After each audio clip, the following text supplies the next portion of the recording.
मैं तेरी पतन हवा विच उड़ती जावागी, बाबा डोर हटो छड़ी नाम कटी जावागी। बाबा मैं तेरी पतन। शिव को ना तुम्हारे वस्त्र से मतलब है, शिव को ना तुम्हारे श्रृंगार से मतलब है, शिव को ना तुम्हारे आभूषण से मतलब है, शिव को ना तुम्हारी जमीन से मतलब है, शिव को ना तुम्हारे आभूषणों से मतलब है, ना तुम्हारी जायदाद से मतलब है। तुम कौन सी भाषा बोल रहे हो, शंकर को तुम्हारी भाषा से भी कोई मतलब नहीं है, ना तुम्हारे वस्त्र से ना तुम्हारी भाषा से। शंकर कभी तुम्हारी भाषा और वस्त्र से प्रकट नहीं होता, शंकर केवल तुम्हारे भाव से, तुम्हारे सच्चे हृदय से शिव प्रकट होना जानते हैं। केवल तुम्हारा निर्मल मन सो मोहि पावा। आपका भाव कैसा है?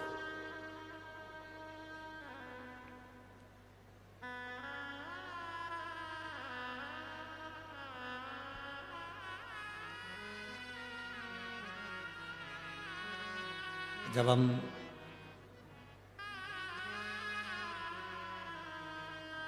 आज दोपहर में सुबह के टाइम यहाँ पर पहुंचे,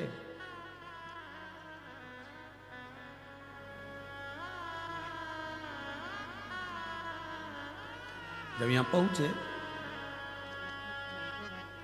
तो एयरपोर्ट पर जो हमको गाड़ी में बिठाकर एयरपोर्ट तक लेकर आए, फ्लाइट से वहाँ तक, उनका नाम हमें स्मरण में नहीं आ रहा। उनकी भी जमीन यहीं कहीं बाजू में लगी, कहीं हमारे आसपास में कथा हो रही है। उन्होंने हमसे एक प्रश्न किया, नाम का स्मरण तो हमको नहीं आ रहा क्योंकि इतना ध्यान नहीं है, पर उन्होंने एक बहुत अच्छा प्रश्न किया। उन्होंने गाड़ी कर ली धीमे, धीरे धीरे चलाते चलाते पूछे, गुरुजी पहला तो नासिक में आपका स्वागत है, दूसरा हमारा ये प्रश्न है कि भगवान का भजन कैसे करें।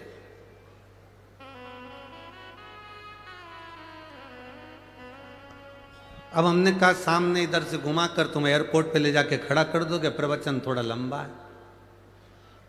अब हम बोलेंगे कि भजन कैसे कर, उसका प्रश्न था भगवान का भजन कैसे करें। फिर भी हमने कहा एक बार कबीरा का एक संवाद अपनी जिंदगी में जरूर उतारना। दो बहन चक्की पर बैठकर गेहूं पीस रही थी, आटा बना रही थी। एक पीसती जाए, उसमें से गेहूं का दाना उठा के मुंह में डालती जाए। नासिक की भी कई जीजियों की आदत है, ऐसा नहीं है?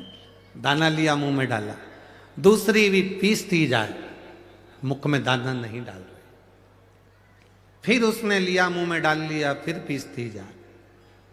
दूसरी बहन ने देखा आधे घंटा हो गया, 1 घंटा हो गया, ये गेहूं का दाना उठाती है मुंह में डाल लेती है, फिर दाना उठाती फिर मुंह में डाल लेती है, ये कोई अच्छी बात है? बहन ने बहन से कहा तेरे में बुद्धि नहीं है, अक्ल नहीं है, मूर्ख है तू, बिल्कुल चतुराई नहीं तेरे में। क्या कर रही है ये? दाना उठाया मुंह में डाल लिया, फिर दाना उठाया मुंह में डाल लिया, और मुझे देख एक दाना मुंह में नहीं डाला, चक्की चलाती जा रही चलाती जा रही चलाती जा रही, और वो दाना डालती जा रही चलाती जा रही डालती जा रही चलाती जा रही।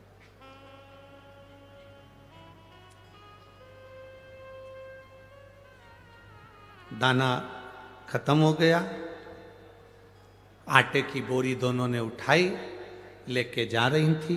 रास्ते में बहुत सारा कीचड़ था, पानी पड़ा था, खड्डा था, कीचड़ में दोनों का पांव फिसला, आटे की बोरी का आटा पूरा कीचड़ में डूब गया।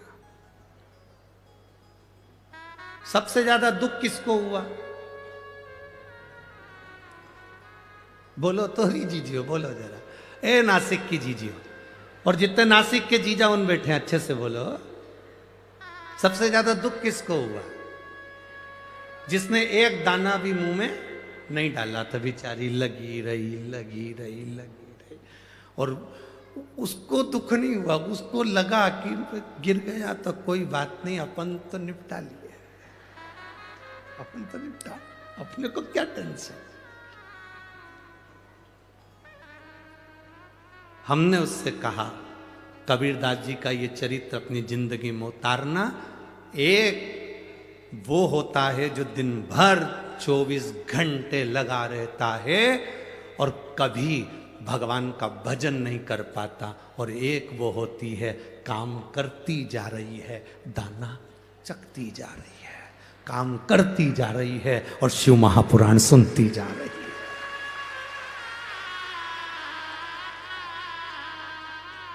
बाद में आटा कीचड़ में चले जाता है, किसी काम का नहीं रहता।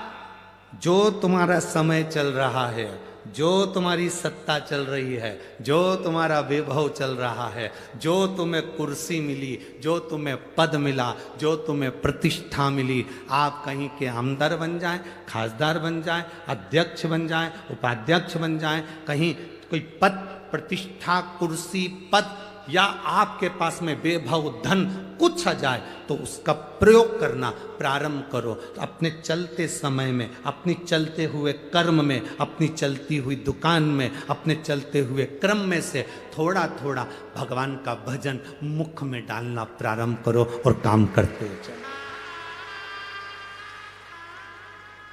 एक कथा हमने पहले कही, जब तक तुम्हारी नौकरी अच्छी चल रही है तब तक पत्नी के जेवर बनवाओ। इस कथा को सुनकर पत्नी बड़ी खुश हुई कि गुरुजी एक हमारे पक्ष के मिले जिन्होंने जेवर बनाने का बोला। तुम्हारी नौकरी अच्छी चले जब तक पत्नी के जेवर बना लो, प्रॉपर्टी खरीद लो, मकान बना लो, जमीन बना लो। दुकान अच्छी चले, पत्नी के जेवर बनाओ, बच्चों का काम करो, पढ़ाई कराओ, विद्याध्ययन कराओ, प्लाट बनाओ, मकान बनाओ, सब कुछ करो। दुकान चले, नौकरी चले, सर्विस चले, उस चलती हुई नौकरी में, उस चलते हुए व्यापार में तुम करोगे ना, तो तुम्हारा धीरे धीरे धीरे धीरे मकान भी बन जाएगा, जेवर भी बन जाएगा, काम भी हो जाएगा। मालूम पड़े जिंदगी का क्या ठिकाना, जब एकदम व्यापार दुकान सत्ता कुछ हटती है तो तुम कुछ नहीं कर पाओगे। इसलिए ये शरीर जब तक चले तब तक भगवान का भजन करते चलो, नाम स्मरण करते चलो।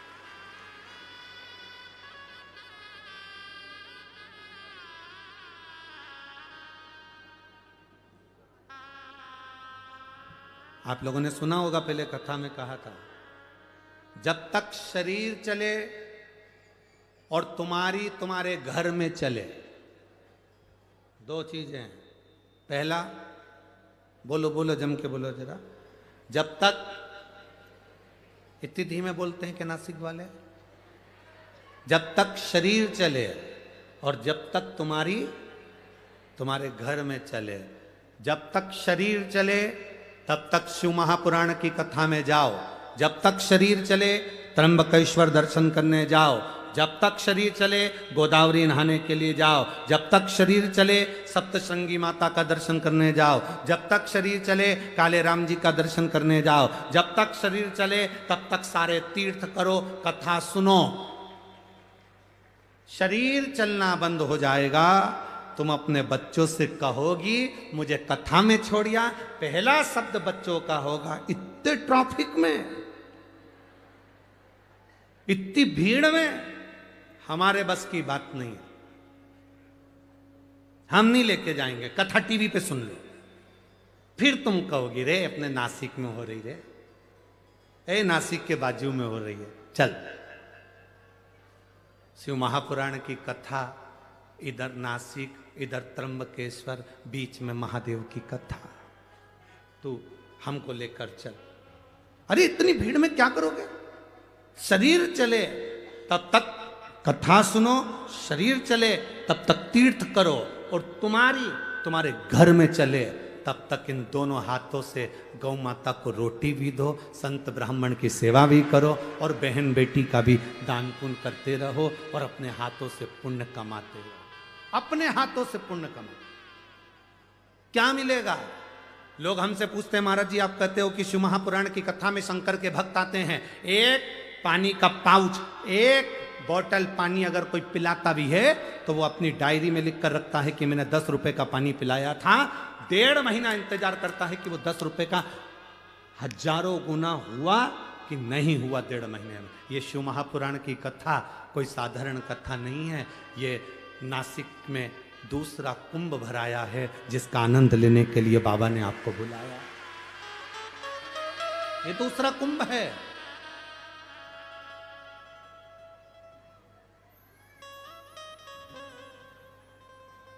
वो आविष्कार जी कथा लिए थे तो उन्होंने कहा था नासिक में जो कथा होगी ना गुरुजी, उसमें क्या है कि नासिक में तो धर्म के आयोजन होते रहते हैं। गोदावरी के तट पर तो कथा सत्संग भजन, क्योंकि पंचवटी है तो भगवान के भजन होते रहते हैं। तो हम जो टेंट लगाएंगे ना तो हमको ऐसा लगता है कि वहाँ थोड़ा कथा में लोग हो सकता है कम जुड़ें। हम उनसे कहेंगे आविष्कार जी से, जरा अंदाजा लगा कर देखिए, जहां तक टेंट तुम्हें दिख रहा हो और टेंट के बाहर जितने दिख रहे हो, मेरा कैमरे वालों से भी निवेदन है उनको जरूर कैच करना। लाखों में भक्त पहले दिन पहुंचे, लाखों में। बोल बम का नारा है, इतना धीमे बोले तो कल्याण तुम्हारा है। शिव तत्व की प्राप्ति, आप जितना भजन करोगे अपने मुख से अपने स्मरण करो। किसी को कुछ हम नहीं दे सकते, मत दो। 1 रुपए का दान नहीं कर सकते, बिल्कुल मत करो। अठन्नी किसी को नहीं दे सकते, मत दो। पर अपने ऊपर खर्च करो। इस शरीर से कहीं नहीं जा सकते, मत जाओ।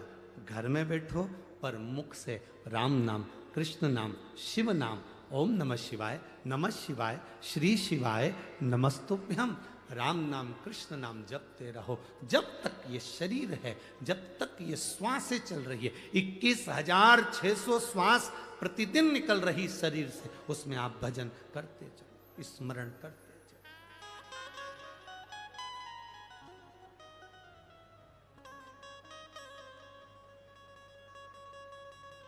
जितना भजन कर सकते हो उतना करो। अरे मिलती है राम नाम की दौलत कभी कभी, होती है अपने नासिक में शिव पुराण कभी कभी। बड़ी मुश्किल से मिली है, बड़ी मुश्किल से। एक माता ने तो लिखा है पत्र में,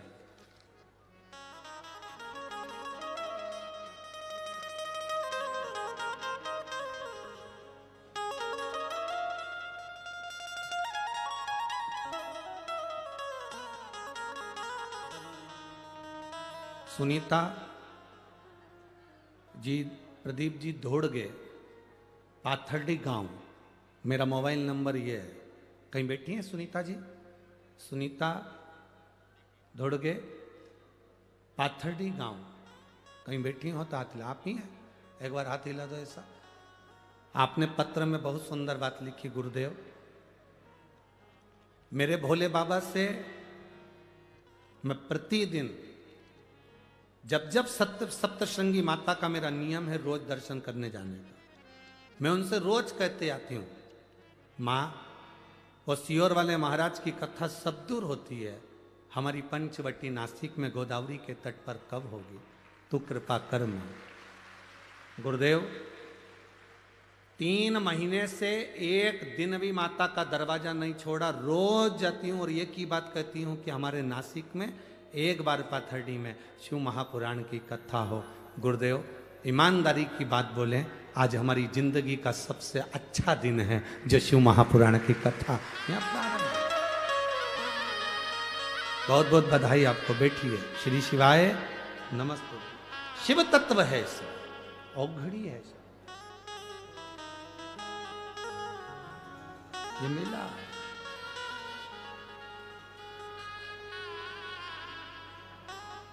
और यदि ये मिला है शरीर तो थोड़ा भजन, थोड़ा कीर्तन अपनी जिंदगी में करो। क्या देगा महादेव, ये उसके ऊपर निर्भर करता है। एक बहन ने पत्र लिखा,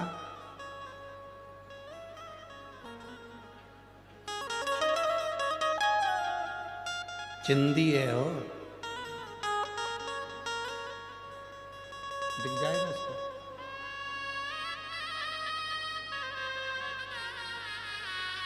सारिका सुनील भंवर, नासिक से हूं, कहीं बैठी हो तो हाथ हिलाइएगा। कहीं बैठी हो, बीच वाले पंडाल में है क्या? हाँ हाथ हिलाइए, दिख गए, ठीक है, हाथ हिलाइए एक बार, वापिस हिला दो जी। सारिका सुनील भंवर, नासिक से हूं गुरुदेव। आप कहते हो गुरुदेव शंकर देता है 3 महीने के अंदर झोली भर देता है। गुरुदेव मैं बाबा से प्रार्थना करी, मेरी लड़की के यहां संतान नहीं थी, जिसको 13 साल हो गए थे, संतान का सुख नहीं था गुरुदेव। मेरी बेटी से मैंने कहा कि शिव मंदिर जाया करो, शंकर को 1 लोटा जल चढ़ाया करो, पशुपति व्रत करा करो। सफेद आंकड़े की जड़ 21 बार बाबा से घुमाकर अपनी कमर में तुम्बुरुकेश्वर महादेव से तुमरुका जी का नाम लेकर बांधो। मेरी बेटी विश्वास नहीं करती थी, पर पहली बार मेरी बेटी ने विश्वास करा। 13 साल में मेरी बेटी ने सारे डॉक्टरों को दिखाया, बड़े बड़े हॉस्पिटल में इलाज करवाया, टेस्ट भी करवाया, पर संतान का सुख नहीं हुआ। आखिरी में वो 13 वर्ष हार चुकी।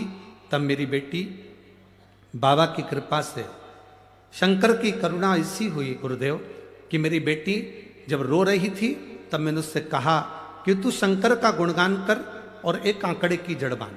माँ आंकड़े की जड़ बांधने से कोई फल मिलता है क्या? तू बांध कर तो देख।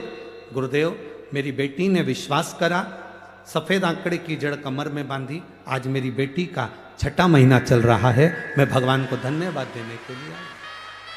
ये शिव है। ओ घड़ी बैठिए बहन, एक बार हाथ हिला दो। श्री शिवाय नमस्तुभ्यम, बैठ जाइए। ये शिव है, ओ शंकर त्रिकालदर्शी। खाली ना जाता कोई दर से तुम्हारे, मैं भी खड़ी हूँ बाएं पसारे। अपने हृदय से लगा लो गिरा जा रहा हो, उठा भोले अपने दर से अब तो ना टालो, गिनी जा रहे हो, उठा लो। आप जो भजन करें, आप जो स्मरण करें, आप जो भक्ति को धारण करें, उसमें जीवन का एक लक्ष्य होना चाहिए, परमात्मा की प्राप्ति। जितने यहां कथा सुनने बैठे हो, बाबा ने अगर आपको यहां बुलाया है, कार्तिक के महीने में दामोदर मास में गोदावरी के तट पर बैठकर त्र्यंबकेश्वर बाबा की साक्षी में, कपालेश्वर महादेव की साक्षी में, सीताराम सरकार की इस पवित्र भूमि पर पंचवटी में आप अगर कथा को श्रवण कर रहे हो, तो ये विश्वास मानकर चलना कि कहीं ना कहीं शंकर के आप बड़े परम प्रिय हो, इसलिए शिवजी आपका हाथ पकड़कर यहां बुला। कुछ कृपा उसने करी। जब तक वो कृपा नहीं करता तब तक कोई आता नहीं। गौतम बाबा विराजमान, जब गौतम ऋषि की धर्मपत्नी माहिल्या अपनी भक्ति में तल्लीन रहती, भजन में तल्लीन रहती, एक पुरुष में ईर्ष्या कम होती है। पुरुष पुरुष से कम ईर्ष्या रखता है।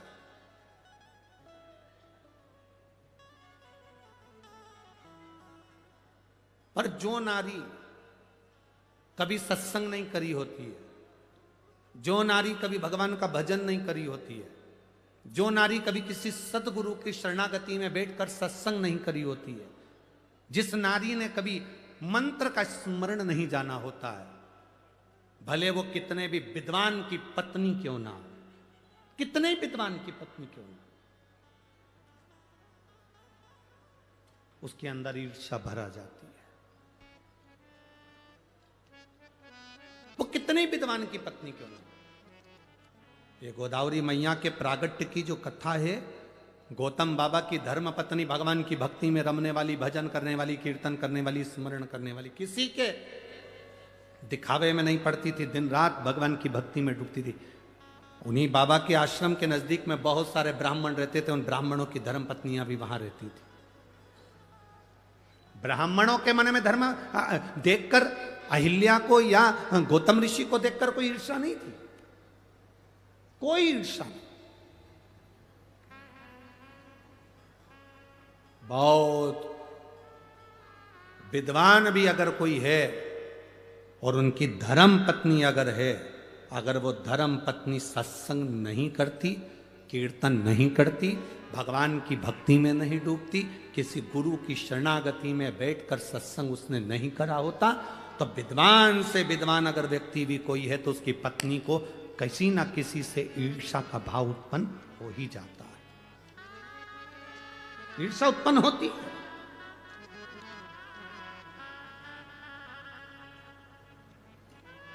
शिव महापुराण की कथा सुनने के लिए जितने भक्त यहां पहुंचते हैं, शंकर भगवान की कथा सुनने के लिए जितने जितने भक्त कथा के पंडाल में पहुंचते हैं, टीवी पर कथा देखते हैं, मोबाइल पर कथा श्रवण करते हैं, जितने भक्त यहां कथा सुनने के लिए पहुंचते हैं, इनके मन में कभी ईर्ष्या नहीं रहती। उसका कारण केवल एक होता है, हमें कथा सुनने जाना है, कौन आगे बैठा हमें उससे मतलब नहीं, कौन पीछे बैठा हमें उससे कोई मतलब नहीं। कथा शंकर भगवान की शिव महापुराण का जो श्रोता होता है उसके हृदय में ईर्ष्या नहीं होती। वो अपने साथ बैग के अंदर एक पन्नी लेकर चलता है, एक बिछाने की दरी लेकर चलता है, एक छाता लेकर चलता है, 2 पानी की बोलो बोलो जम के बोलो बॉटल लेकर चलता है। उसको मालूम है कथा का पंडाल सुबेरे 10 बजे 11 बजे 12 बजे तक पूरा फुल हो जाएगा, मुझे बैठने की जगह नहीं मिल सकती क्योंकि मैं लेट जा रही हूँ। उसने अपने झोले के अंदर एक दरी रख ली, उसने अपने झोले के अंदर 2 पानी की बोतल रख ली, उसने अपने दरी के उसके झोले के अंदर एक छाता रख लिया। उसको मालूम है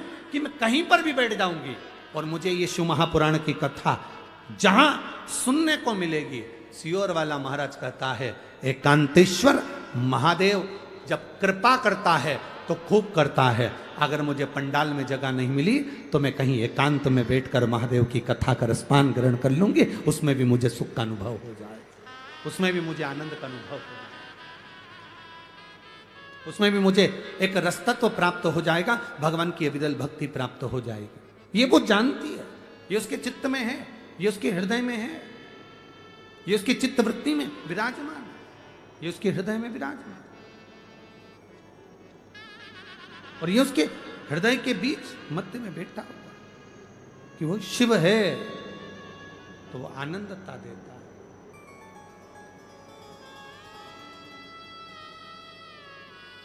सुख देता है, ईर्ष्या नहीं है।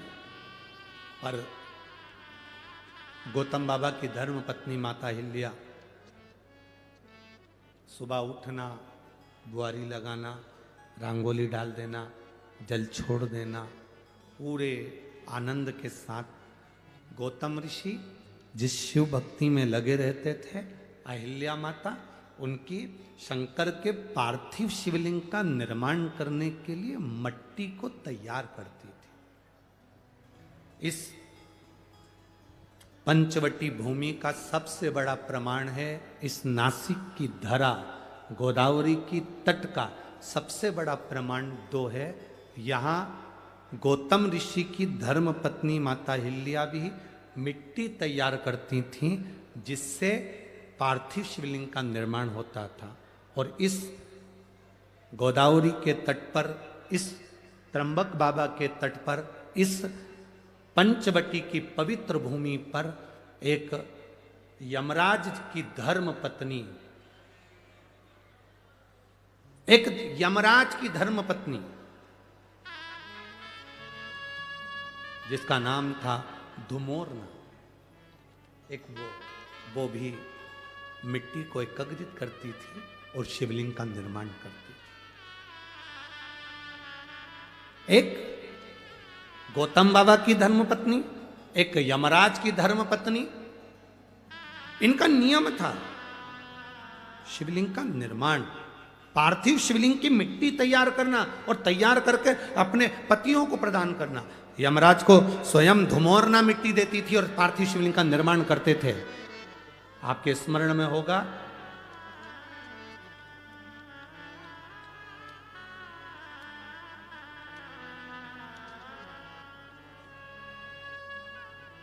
एक बार यमराज ने स्वयं ब्रह्मा जी से एक प्रश्न किया था, स्मरण करिएगा। गर्ग संहिता, कूर्म पुराण और ब्रह्म विवर्त पुराण का यह संवाद बड़ा सुंदर है। आज देव दीपावली के इस पवित्र कथा का लाभ अपन ले रहे हैं, अपने भीतर उतारिएगा। यमराज, धर्मराज स्वयं यमराज ब्रह्मा जी के पास में गए।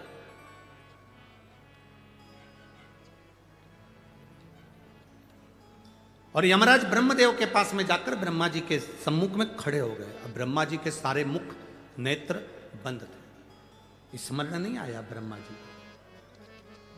माता वीणा वादनी ने आवाज लगाकर अपने स्वर में अपनी वीणा से कहा, ब्रह्मदेव, दरवाजे पर यमराज आए हैं। ब्रह्मा जी ने अपने नेत्र खोले और ब्रह्मा जी ने जो नेत्र खोले तो सामने क्या देखते हैं कि यमराज खड़ा हुआ।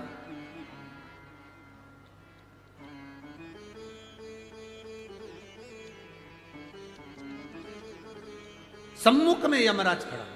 ब्रह्मा जी ने पूछ लिया, यम, आज क्या बात है, तुम ब्रह्मलोक में आकर खड़े हुए हो?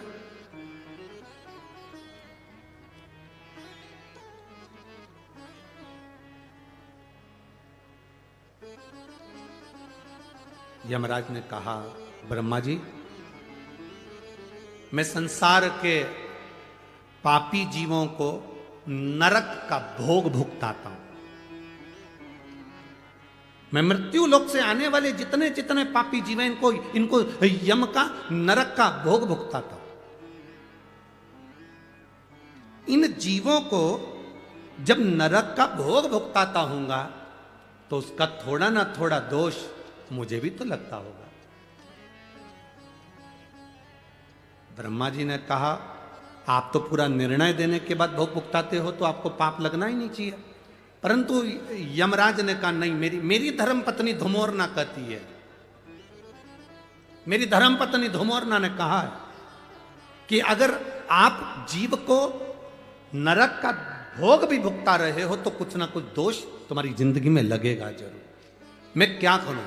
ब्रह्मा जी ने कहा, इसका उत्तर तो मैं नहीं दे सकता, पर इसका उत्तर आपको भगवान नारायण दे सकते हैं। यमराज उसी समय पर ब्रह्मा जी को प्रणाम करे, यमराज के वहां से सीधे भगवान नारायण के पास पहुंच गए। नारायण के दरवाजे पर जैसे बैकुंठ में पहुंचे, माता लक्ष्मी नारायण के चरण दबा रही थी और यमराज ने आकर भगवान के चरणों को प्रणाम करा। जय जयकार हो प्रभु, श्रीमन नारायण, हर हर महादेव। प्रणाम कर पूछा, लक्ष्मी जी चरण दबा रही थी। लक्ष्मी जी ने संवाद किया, प्रभु यम आए हैं। भगवान नारायण के नेत्र खुले, उठकर भगवान नारायण बैठे। क्या बात है यम, कैसे आना हुआ? यम ने कहा, जीवों को जब मैं त्राण देता हूं, जीवों को जब मैं नरक भुगताता हूं, उस समय पर मेरे को भी तो दोष लगता होगा। उस दोष की मुक्ति कैसे, उस दोष का निवारण कैसे? भगवान नारायण ने कहा, सुनो यम,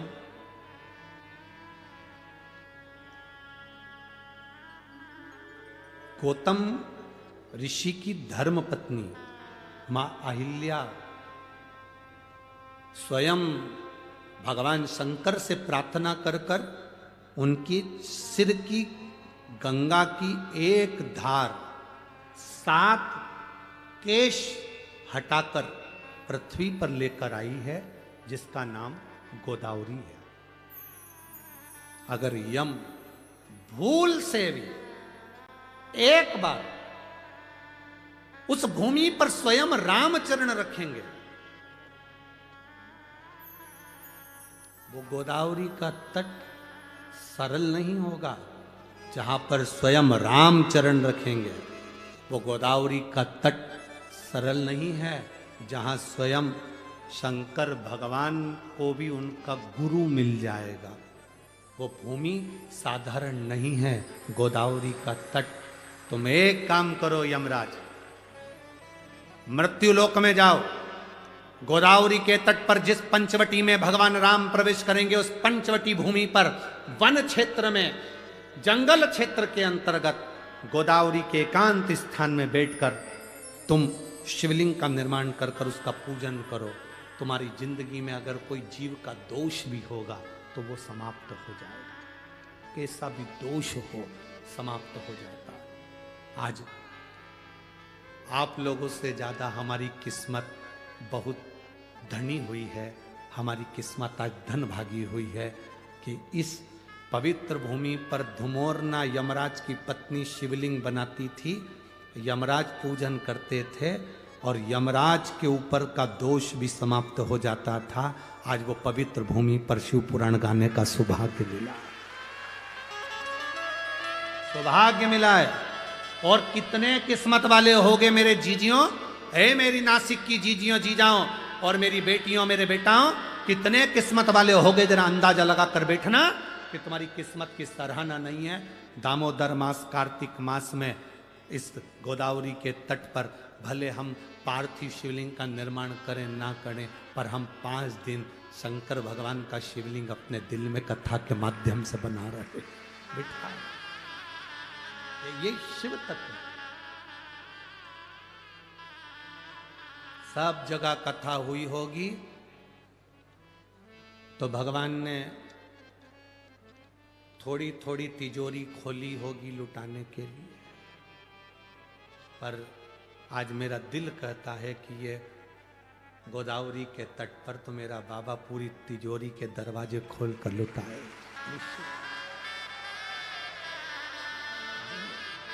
आप सुनो, दिल से जो प्रार्थना करोगे वो सुनेगा। एक तो तट गोदावरी का, त्र्यंबक बाबा की साक्षी है, त्र्यंबक बाबा इधर कपालेश्वर की साक्षी है, कपालेश्वर। जब हम कथा में आ रहे थे, जब ऊपर चढ़े तो आते से हमने वो नंदी को देखा, वो बैठा। तुमने देखा कि नहीं देखा? उसको देखते से याद आ गई, रे बाबा गजब करी तूने नंदी बाबा। शंकर भगवान पर ब्रह्मा जी की हत्या का दोष लगा था और नंदी तू बछड़े का रूप लाकर शंकर भगवान को इस गोदावरी पर लाकर छोड़ दिया था और ब्रह्म हत्या से मुक्त करा दिया था। इस नंदी ने बछड़े का रूप रखकर ब्रह्म हत्या से भगवान शिव को मुक्त करा दिया था। आज विचार करो, और नंदी मास एकांत में बैठा हुआ शिव महापुराण की ओर देखकर आप और हमको भी यही ज्ञान दे रहा है कि तुम सबको ना जाने कितने पाप से मुक्त कर दूंगा 5 दिन की इस कथा में।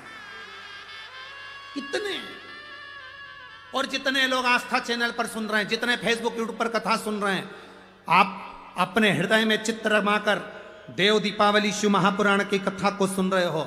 देव दिवाली जो प्रारंभ हुई थी वो त्रिपुरासुर के वध के बाद देवताओं ने इस दिवाली को मनाया था। उस कथा का तत्व ग्रहण करने का तुम्हें और हमको सौभाग्य मिला है।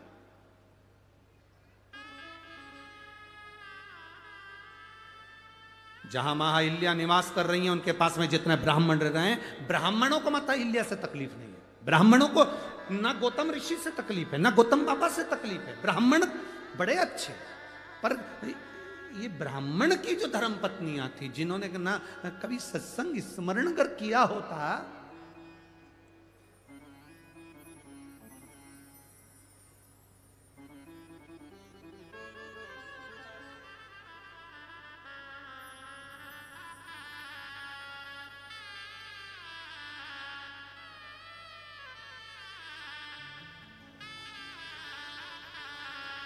जिसका पति बहुत विद्वान है, जिसका पति बहुत ज्ञानवान है, बहुत विद्वान है,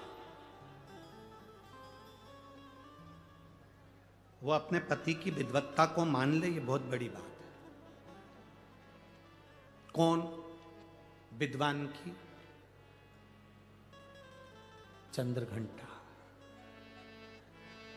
विद्वान की जगदम्बा, तो मान ले, बहुत बड़ी बात है। एक पंडित जी प्रवचन में बोल रहे थे, चतुर्मास में 4 महीना बैंगन नहीं खाना चाहिए। कौन बोले? बोलो बोलो, जम के बोलो। एक पंडित जी प्रवचन में, कथा में बोल रहे थे, 4 महीना चतुर्मास में बैंगन नहीं खाना चाहिए, दोष लगता है। पत्नी भी कथा में बैठी थी, घर गई,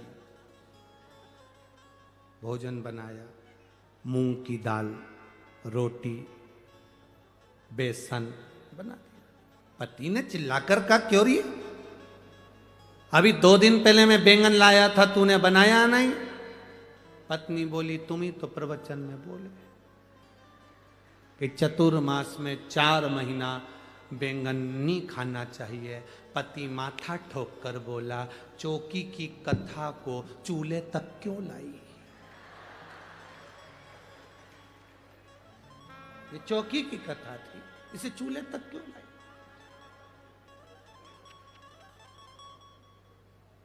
शिव पुराण कहती है, बोलने वाले को सबसे पहले चाहिए कि स्वयं अमल करे, स्वयं अमल।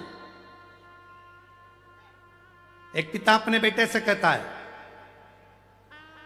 रात को जरा जल्दी आया करो घर पर, नशे से दूर रहो, तंबाकू मत खाओ, व्यसन मत करो।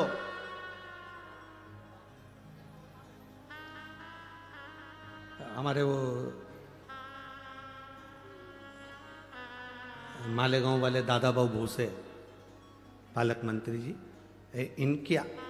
इनका सबसे अच्छा अगर उद्बोधन हमको लगता है तो एक लगता है, मालेगांव में भी जब कथा हुई तो इन्होंने आखिरी में जब आभार व्यक्त करा, धूलिया में कथा हुई, उन्होंने जब आभार व्यक्त करा, तो जितने लोग कथा सुनने आते हैं उन सबसे एक संकल्प करा लेते हैं कि तुम कभी अगर कथा में आए हो तो व्यसन नहीं करोगे, व्यसन को छोड़ो।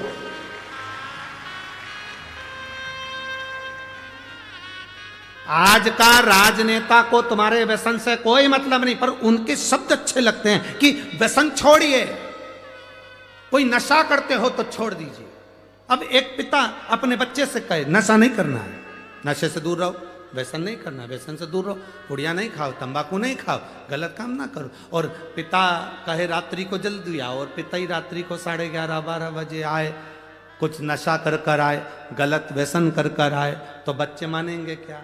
जम के बोलो जरा, नहीं मानेंगे, बच्चे नहीं मानेंगे। उसी तरह बच्चों को हमें चाहिए कि हम स्वयं भी संवरने का प्रयास करें, हम स्वयं भी सुधरने का प्रयास करें। जब हम सुधरेंगे, एक कथाकार, एक प्रवचन देने वाला, एक कथा कहने वाले पर यह आधारित है। वो कह रहा है, चतुर्मास में 4 महीना बैंगन, बोलो बोलो जम के बोलो, नहीं खाना। पत्नी ने वो बैंगन उठा के फेंक दिया, नहीं खाएंगे। अब पति कह कि बैंगन कहाँ है, तो कि तुमने तो कहा था। चौकी की कथा चूल्हे तक क्यों लिया? ना, एक संत, साधु, गुरुजन, ब्राह्मण जन, तपस्वी जन, साधक जन, उपासक जन, दुनिया के जितने जितने संत, साधु, तपस्वी, साधक, उपासक होते हैं, वो आपको समझाने का प्रयास करते हैं, अपने जीवन में परमात्मा की भक्ति को धारण करो।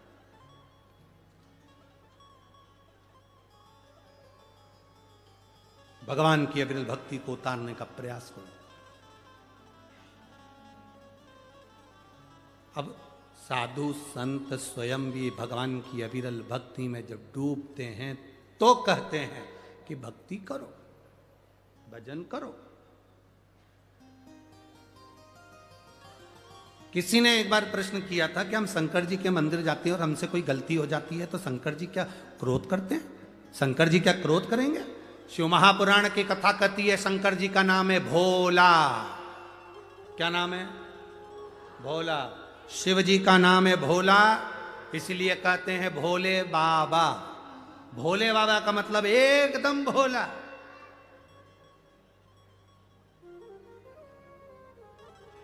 भूतों को भोजन करना आता है क्या? जम के बोलो जरा, अरे जम के बोलो। भूतों को भोजन करना आता है? भूत प्रेत को 5 स्टार होटल में जाना आता है? नहीं।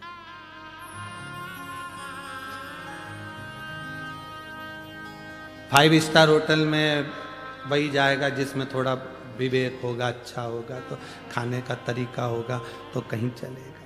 अच्छी जगह पार्टी में चले गए, अच्छे से बैठकर खाया, प्लेट में भोजन लिया, धीरे धीरे खाया। और कोई कोई व्यक्ति ऐसा होता है जिसको तरीका ही नहीं मालूम, उसको छोड़ दिया जाता है, पटक दिया जाता है।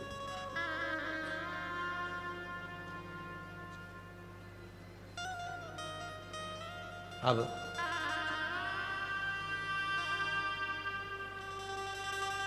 जो अच्छा व्यवहार करे, अच्छे से रहे, अच्छे से खाए, अच्छा बड़ा सारा गिफ्ट दे, उसको तो सब बुलाते हैं। बोलो जम के, बुलाते कि नहीं बुलाते? बुलाते हैं ना। जिसमें बुद्धि ना हो, विवेक ना हो, खाने का तरीका नहीं, रहने का तरीका नहीं, उसमें बोलने का तरीका नहीं, पहनने का तरीका नहीं, लोग उससे पागल कहते हो, बेकार कहते हो, ये किसी काम का नहीं। कभी कभी माँ कह देती है मेरे बड़े बेटे में बहुत समझदारी है, छोटे में अकल नहीं है। मूर्ख है, पागल है। मेरी एक बहू बड़ी समझदार है, दूसरी बहू में अकल नहीं, मूर्ख है, पगली है, बेवकूफ है, कह दिया माँ ने। एक समझदार है और एक पागल है, बेकार। जो समझदार है उसको दुनिया अपना बनाती है, और जो बेवकूफ है, पागल है, जिसको दुनिया ठुकरा देती है, उसको महादेव अपना बना लेते हैं। उसको महादेव अपना बना।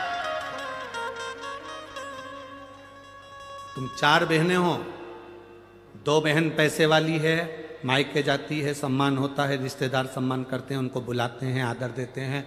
तुमसे बड़ा लिफाफा 1000 का 500 का उसको मिलता है।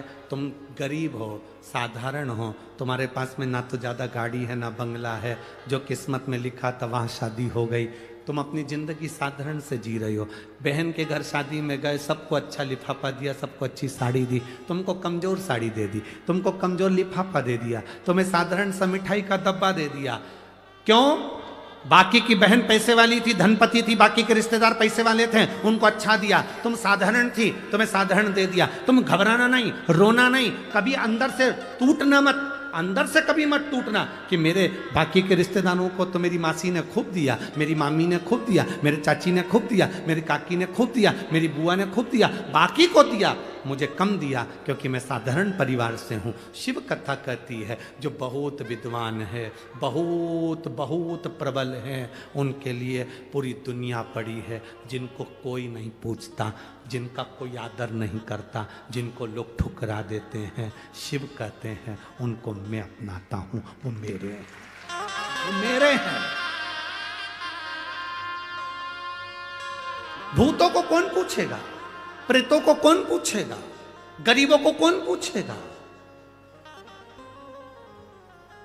आपके पास में किसी अमीर मंदिर में देने के लिए धन नहीं है, बहुत सेठों का कोई मंदिर गए, तुम्हारे पास में देने के लिए पैसे की गड्डी नहीं, कोई सोना नहीं, कोई चांदी नहीं, कोई हीरा नहीं, कोई पन्ना नहीं, कोई आभूषण नहीं, कोई आभूषण नहीं, कोई आभूषण, कोई रतन सोना चांदी नहीं। आप वहां पर जाकर सोचोगे मेरी बहन ने अभी कार्यक्रम करवाया था, वहां पर गई थी, वहां जाकर उन्होंने इतना दान करा, मेरे पास कुछ नहीं है। तुम कभी ना घबराना, तुम्हारे पास मेरे भोलेनाथ जी ने एक लोटा जल दिया है, उसको दिल से तुम महादेव को चढ़ाती रहना, उसके करीब में जाती, वो नजदीक है। मेरे भोले तेरा सहारा है, मेरे भोले तेरा सहारा है, मेरी नैया का तू किनारा है, मेरी नैया का तू किनारा है। आप उसके हो जाओ। लोग आपको बेवकूफ समझे कोई बात नहीं, लोग आपको बेकार समझे कोई बात नहीं।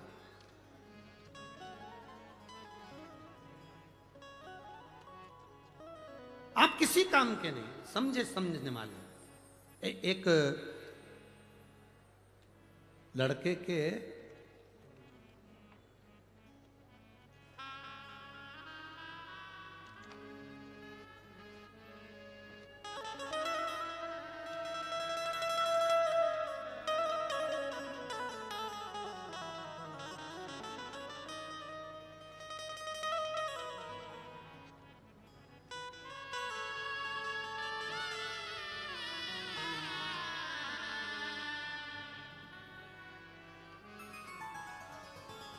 मैं संगीता प्रवीण गोस्वामी हनुमान नगर मोतीवाला कॉलेज के पास गंगापुर रोड नासिक महाराष्ट्र से हूँ। मेरा मोबाइल नंबर ये है।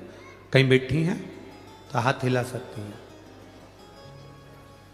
हाँ आप ही हैं, एक बार वापिस हाथ हिला दो जी। मैं संगीता प्रवीण गोस्वामी हनुमान नगर मोतीवाला कॉलेज के पास गंगापुर रोड नासिक महाराष्ट्र से हूँ। मालेगांव में जो कथा हुई थी तब हमें पता चला कि बाबा की कृपा क्या होती है। गुरुदेव, मेरी बड़ी दीदी के गले में गठान हो गई, जिस गठान का ऑपरेशन करने के लिए डॉक्टर ने कह दिया, गठान का ऑपरेशन होगा तो डॉक्टर ने कहा इनकी आवाज जा सकती है और ये गठान जो है ये कैंसर की।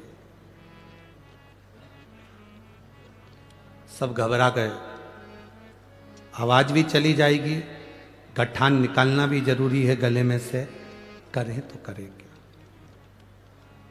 दादा बाबू भूसे जी को मैं धन्यवाद देना चाहती हूं, शिव महापुराण की जो अलख जगाई उसके लिए मैं उनको साधुवाद दूंगी। कथा का रसतत्व किसे कहते हैं यह हमें सुनना सिखाया। जब दीदी को गठान हुई, डॉक्टर ने कह दिया गठान साधारण नहीं है, जांच के लिए बाहर जाएगी और इसमें रोग है, बीमारी है, वो निश्चित है।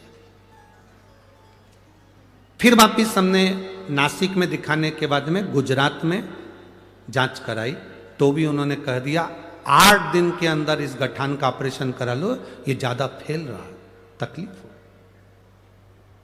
परंतु इसका एक सबसे बड़ी बात यह है कि इसमें आवाज चली जाएगी गले की और गला पूरा बंद हो जाएगा, क्योंकि कंठ पर ही ये गठान है तो पूरा गला वहीं से कटेगा और वहां से पूरा निकलेगा। क्या करा जाए? तब हम 10 अक्टूबर को वापिस कैंसर सेंटर धुले में उनको एडमिट करा दिया।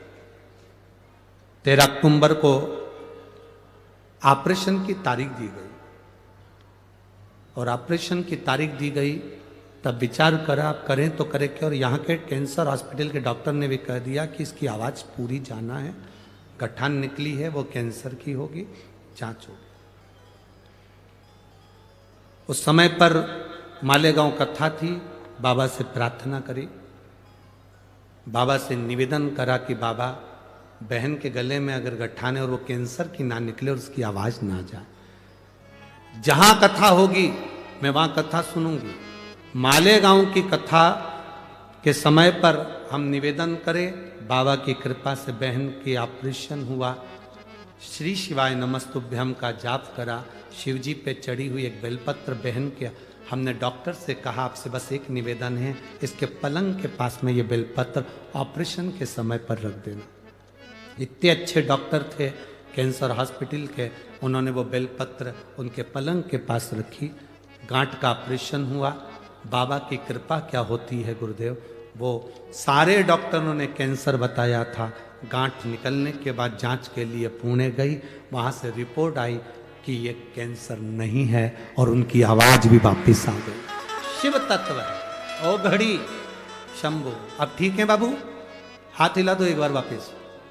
श्री शिवाय नमस्तुभ्याम। हम यहाँ कथा में बाबा को धन्यवाद देने के लिए बैठिए। श्री शिवाय नमस्तुभ्याम। शिव तत्व इसी को कहते हैं, ओ घड़ी इसी को कहते हैं। आपका जो भरोसा है, आपका जो विश्वास है, वो दृढ़ हो। मेरी नासिक की जीजियों, आप कथा सुनने के लिए बैठे जरूर हो। बाबा ने अगर बुलाया है, कोई शादी में बुलाता है तो विदाई में मिठाई का डब्बा देकर भेजता है, साड़ी देकर भेजता है, गिफ्ट देकर भेजता है। मेरा बाबा अगर इस नासिक की धरा पर शिव पुराण कथा सुनने बुलाया है तो 5वें दिन कुछ ना कुछ देकर भेजेगा जरूर, खाली नहीं भेजेगा, भेजेगा। इसीलिए शिव महापुराण कथा कर सादा।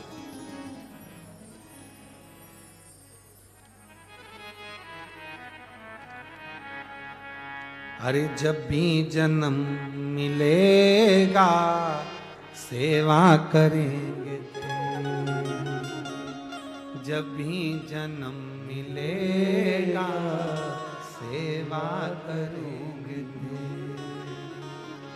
कहते तुमसे बाबा शरण पड़ेंगे तेरी, कहते तुमसे बाबा शरण पड़ेंगे तेरी।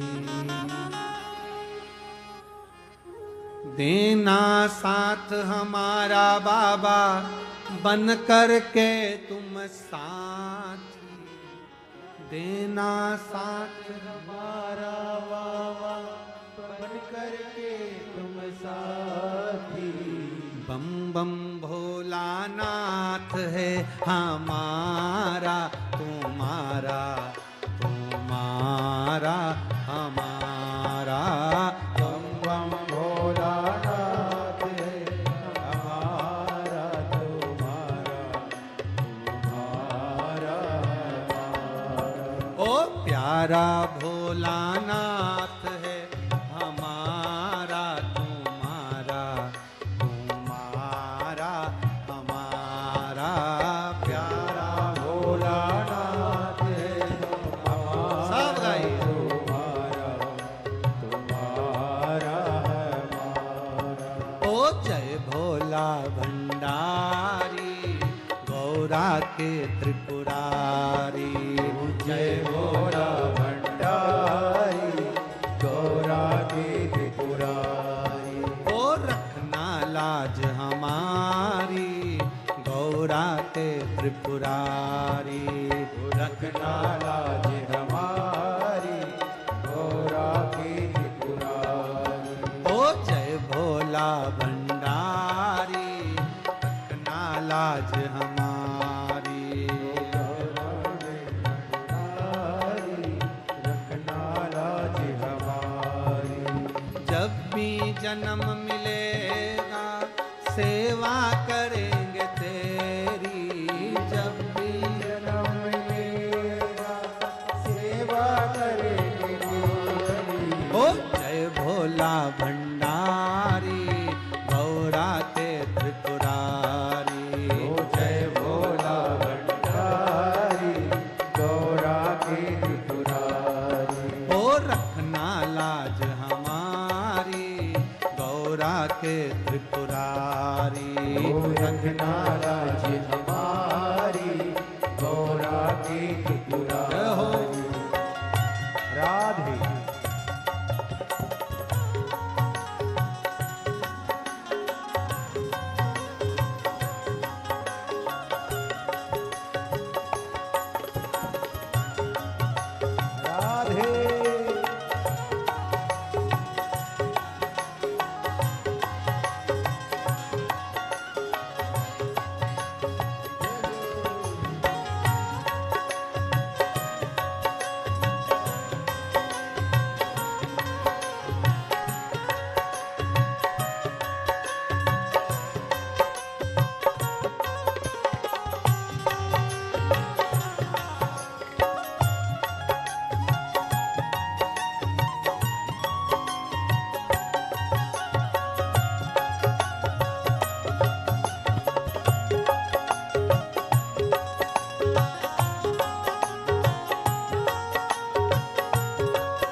के त्रिपुरारी।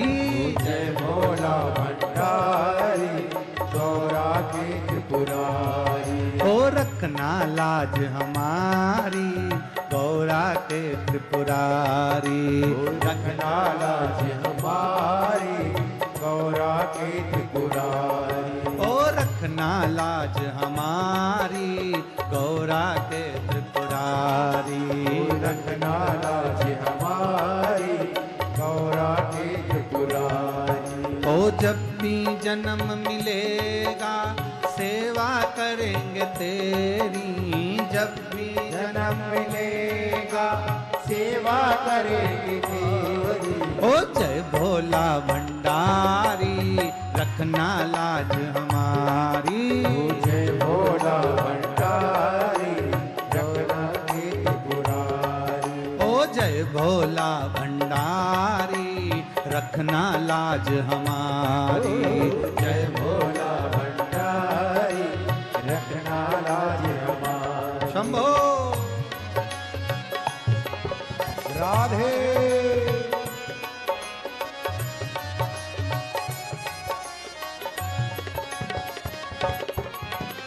राधे।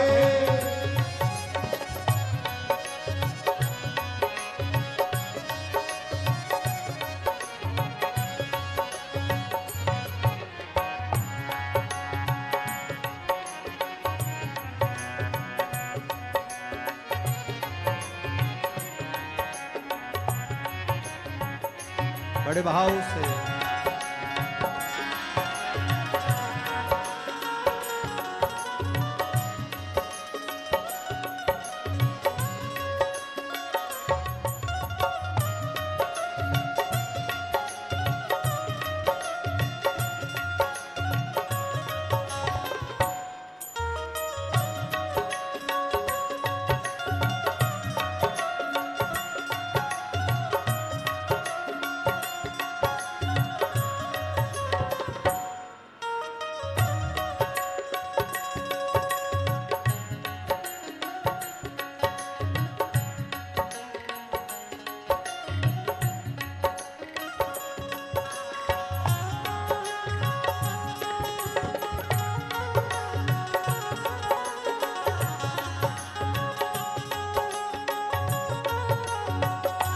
भाव से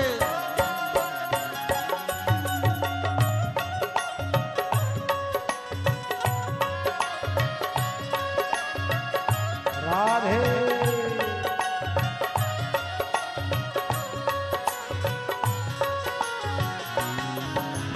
दुनिया बनाने वाले सब तेरी ही माया। दुनिया बनाने वाले सब तेरी ही माया। ओ दुनिया बनाने वाले सब तेरी ही माया। दुनिया बनाने वाले सब तेरी ही माया। ओ सूरज चांद सितारे सब तूने ही बनाया। सूरज चांद सितारे सब तूने ही बनाया। ओ सूरज चांद सितारे सब तूने ही बनाया। सूरज चांद सितारे सब तूने ही बनाया। आशीर्वाद तुम्हारा भोले हे संकट पर भारी। आशीर्वाद तुम्हारा भोले हे संकट पर भारी। भोलानाथ है हमारा तुम्हारा तुम्हारा हमारा। हो जन्म भोलानाथ है हमारा तुम्हारा तुम्हारा हमारा। ओ जय भोला भंडारी रखना लाज हमारी।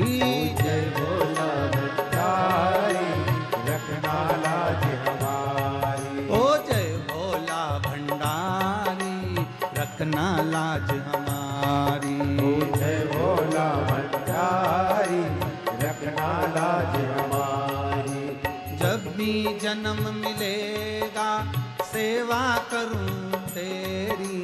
जब भी जन्म लेगा सेवा करेंगे तेरी। जय भोला भंडारी रखना लाज हमारी।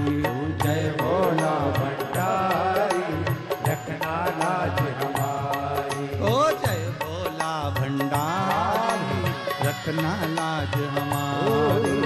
जय भोला भंडारी रखना लाज हमारी। रखना लाज हमारी। ओ रखना लाज हमारी। ओ रखना लाज हमारी। ओ रखना लाज हमारी। हार हार। अपने स्थान पर बैठकर बड़े भाव से माँ गोदावरी का तट, त्र्यंबकेश्वर बाबा की यह पवित्र आनंदमय भूमि, पंचवटी नासिक सीताराम सरकार की इस भूमि पर भाव से, दिल से, हृदय से मंत्र का जाप करते हुए बाबा से अपने मन की बात बाबा भोलेनाथ जी से दिल से कहिएगा। जहाँ जगह मिले वहाँ बैठिए और बाबा से प्रार्थना करिए।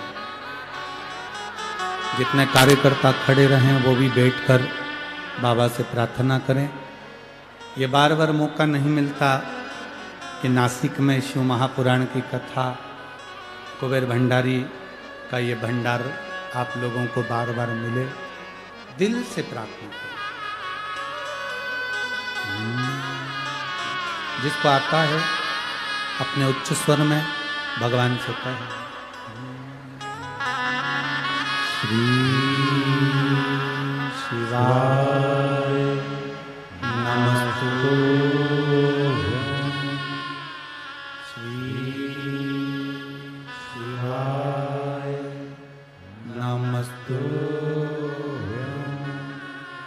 श्री शिवाय नमस्तु।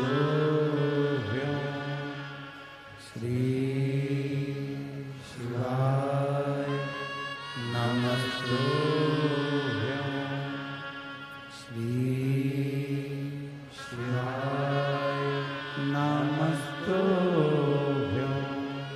भोला सब दुख काटो हमारा।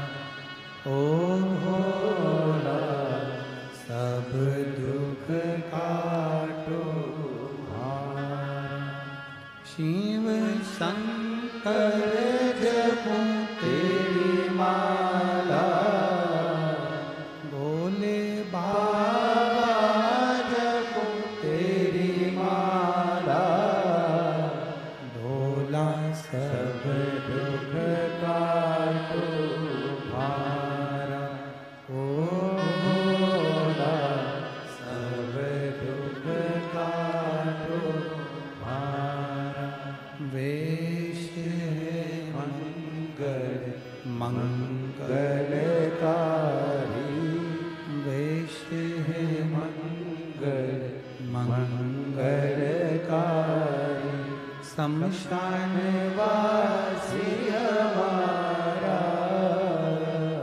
शमशान वासी हमारा। ओ भोला सब दुख काटो हमारा। ओ भोला सब दुख काटो हमारा। भगवान शिव की कथा के औगड़दानी का संवाद कर रहा। ईर्षा दूर रहे। गौतम बाबा की धर्मपत्नी माता अहिल्या से जो ब्राह्मण नजदीक में निवास कर रहे थे, उनकी जो धर्मपत्नी थी, उन्होंने ईर्षा रखी।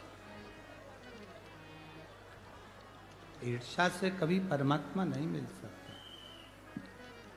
ईर्षा से कभी भगवान नहीं मिले। हम कई बार माताओं से कहते हैं,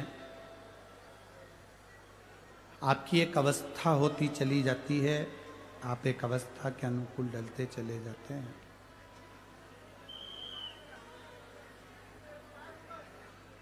जब अवस्था के अनुकूल आप ढलते चले जाएं तो धीरे धीरे ये प्रयास करा करो कि परिवार, घर, गृहस्थी थोड़ा सा परिवार में रहो, हम मना नहीं करेंगे। घर में रहो, हमारा कभी मना नहीं है, बहुत अच्छे से रहो। पर जैसे जैसे आपकी अवस्था बढ़ती चली जाए, घर के काम में, परिवार के कुछ कार्य जो महिलाएं करती हैं, माताएं करती हैं, बहुएं करती हैं, उसमें टोकना थोड़ा कम कर दो। उससे क्या होगा? आपकी जिंदगी सार्थक होगी। हमें दूसरे से मतलब नहीं, आपके जीवन से मतलब है, आपका जीवन सार्थक हो जाए। थोड़ा भी अगर अपनी जिंदगी में हम उतारेंगे तो उसका सुख मिलेगा। ब्राह्मणों की पत्नी ने ब्राह्मणों से कह दिया, वो अहिल्या मट्टी तैयार करती है, शिवलिंग बनवाती है अपने पति से, और पति उस शिवलिंग का पूजन करते हैं। इतनी भक्ति में डूबी रहती है कि लोग आते हैं, उसके चरण छू कर जाते हैं, उसको प्रणाम कर कर जाते हैं।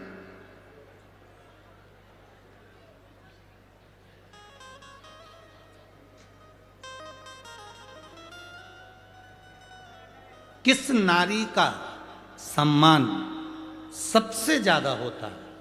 कहा, जो दूसरे के लिए समर्पित है। अर्थात कोई आ गया भूखा, भोजन करा दिया, प्यासा आया, पानी पिला दिया, बहन बेटी आ गई, उनका आदर कर दिया, सम्मान कर दिया, सत्कार कर दिया, कुछ मिलता है उससे। ब्राह्मणों की पत्नी कोई अच्छा नहीं लगा अहिल्या को देखकर, ईर्ष्या जाग गई। ब्राह्मणों में ईर्ष्या नहीं थी, गौतम बाबा को देखकर भी, उनकी धर्म पत्नी को देखकर भी ईर्ष्या नहीं, पर ब्राह्मणियों की ईर्ष्या जागृत हो गई।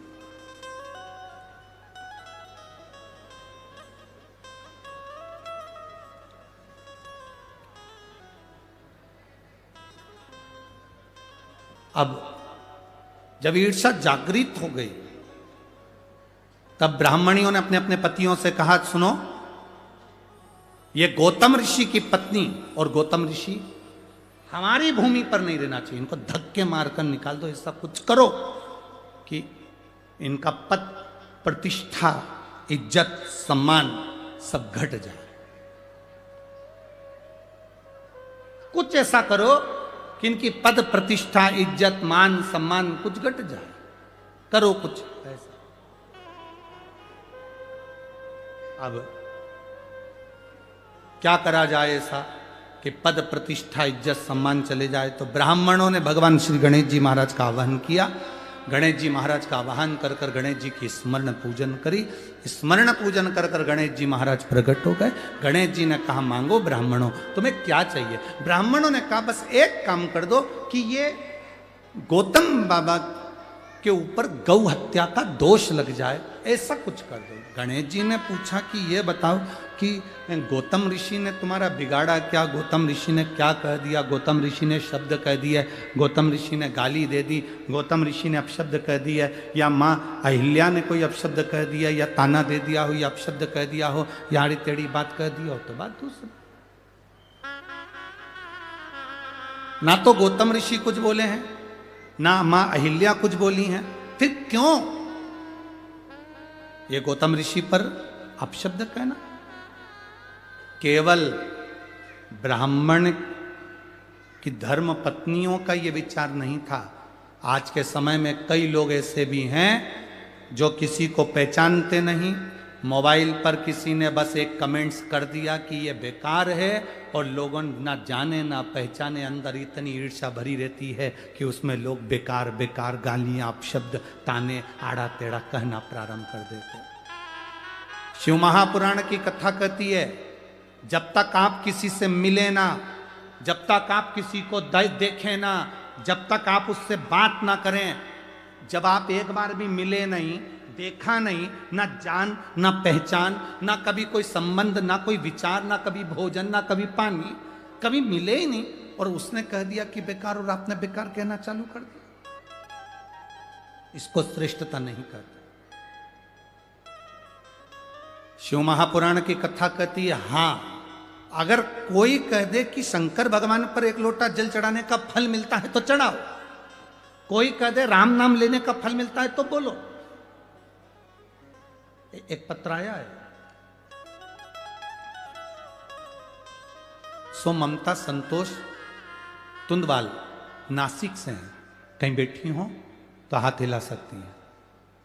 कहीं बैठी हो। सो ममता संतोष तुंदवाल नासिक से हैं। मोबाइल नंबर ये है कर्म योगी नगर सिटी से सेंटर माल के पास। सही बोला है? हाँ ठीक है, आप समझ गए ना, बस ठीक है ना। सो ममता संतोष कहीं बैठी हैं, दिख गई? दिख गई? बच्चे को लाई हैं क्या? देखो कैच, कैमरे से कैच करके देखो जरा, बच्चों को लाई हैं क्या? सो ममता संतोष तुंदवाल नासिक से हैं। मोबाइल नंबर ये है कर्म योगी नगर सिटी सेंटर माल के पास। गुरुजी क्या वर्णन करूं मैं। 2019 में मेरा बड़ा बेटा जो 19 साल का था भगवान को प्यारा हो गया, मर गया। मेरी एक बड़ी बेटी तो है जो उससे बड़ी है, पर मेरा बेटा 19 साल का लड़का चले गया। बहुत अच्छा था गुरुदेव, वो चला गया, बहुत दुखी रहती हूं। करूं तो करूं क्या। एक ही लड़का था जो चला गया, मन नहीं लगता था। मेरी ननन ने कहा, जो आपके शंकर की कथा से पहले से जुड़ी हुई है, उसने कहा भाभी शिव महापुराण की कथा सुना करो, सीवर वाला महाराज टीवी पर आता है, टीवी के सामने जमीन पर आसन लगाओ, कथा सुनो। उस समय गुरुजी आपने कथा में कहा था जो मांगोगे वो मिलता है। कहीं पर भी बैठकर कथा सुनो, चाहे पंडाल हो, टीवी हो, मोबाइल हो, बस दिल से जब श्री शिवाय नमस्तुभ्यम बोला जाता है तब आंख स्मरण कर बंद कर कर उससे प्रार्थना करी जाती है। गुरुदेव मैंने टीवी के सामने बैठकर बाबा से प्रार्थना करना प्रारंभ करी, मेरा बेटा चले गया, मुझे वो बेटा चाहिए। मेरी ननन ने कहा भाभी आप 50 साल की हो गई हो, कहां से बेटा होगा, कहां से बच्चा होगा, क्यों सीवर वाले महाराज की परीक्षा लेती हो। और कहती हो कि वही महाराज तो कहता है कि जो मांगोगे वो मिलेगा। भले मैं 50 साल की हो गई तो क्या हुआ, पर मुझे मेरा बेटा चाहिए। अगर महादेव में बल है, शिव महापुराण में बल है, तो मुझे संतान जरूर देगा। मेरे बाबा का मैं क्या गुणगान करूं गुरुदेव। बाबा की कृपा से मेरी गोदी में, मेरे गर्भ से 50 साल की मेरी उम्र है। 2021 को 11 मार्च को मेरा बेटा बाबा ने दे दिया। बेटी हो तो हाथ हिला सकती हैं। बच्चा है साथ में, लिया।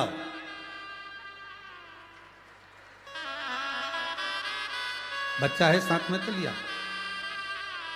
11 मार्च 2021 को बाबा की कृपा से मेरी उम्र भले 50 साल की है गुरुदेव, पर मेरे बाबा ने आपका व्यासपीठ से कहा गया एक भी वचन खाली नहीं जाता गुरुदेव। बाबा सुनता है और देता है। एक लाइन आपने लिखी है, अरे लुटा दिया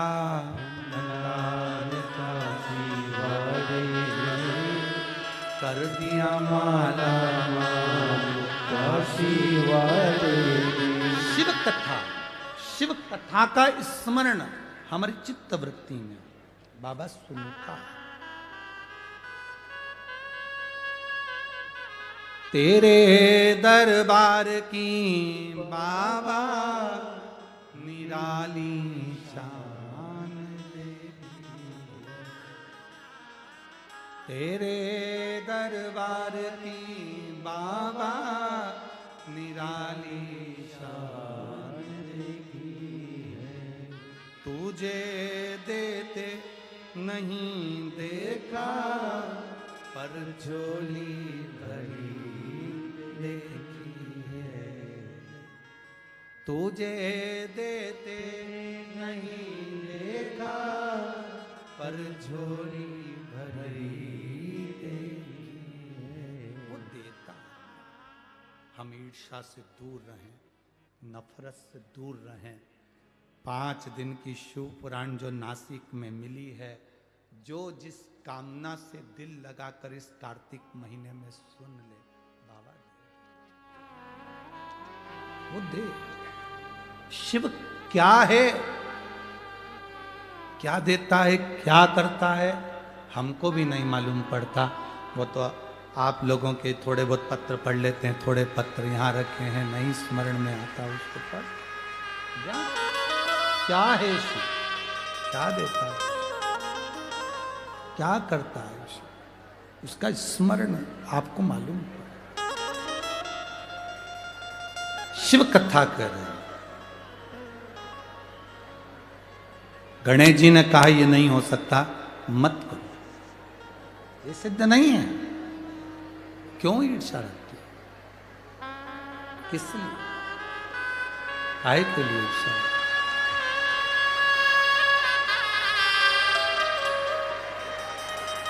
क्यों ईर्ष्या?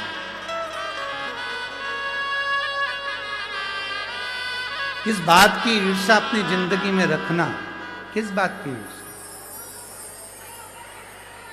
और उस ईर्ष्या से कारण क्या?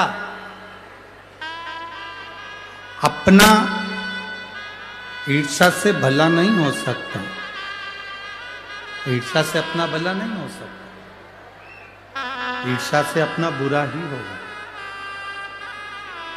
ईर्ष्या से कभी अपना भला नहीं हो सकता कि अपना भला हो, ईर्ष्या से हमेशा बुरा ही होता। तो शिव महापुराण की कथा कहती है, गणेश जी महाराज ने समझाया, गणेश जी महाराज ने कहा ये ठीक नहीं है, आप ईर्ष्या ना करिए, और ये ईर्ष्या श्रेष्ठता नहीं देगी आप। क्यों किसी गौतम बाबा पर, क्यों अहिल्या माता पर, किस लिए?